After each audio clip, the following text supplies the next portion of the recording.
শুভ সকালে শুভেচ্ছা বন্ধুরা। আর আজকে তো রবিবার মানে বেশিরভাগ বন্ধুদেরই আজকে ছুটির দিন। তো সকলকে রবিবাসরীয় শুভেচ্ছা।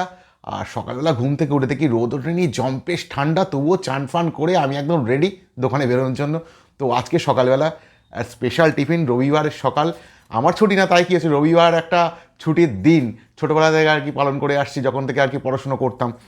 তো যাক আজকের স্পেশাল টিফিন হলো এরকম ময়দার পরোটা, শাঁকা পরোটা, আর সঙ্গে বেগুন ভাজা। তো বেশিরভাগ দিন আমি রুটিই খাই, পরোটা প্রতিদিন খাওয়া হয় না, খাওয়া উচিতও না।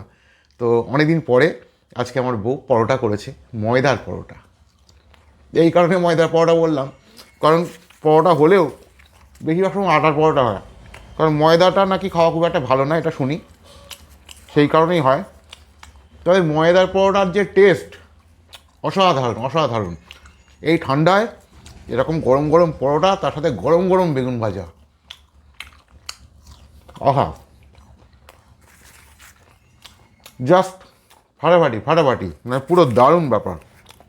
তো কামনা করি আজকে দিনটা সকলে খুব খুব ভালো কাটুক। আর সবাই একটু প্রে করো আমার দিনটাও যেন আজকে খুব ভালো কাটে।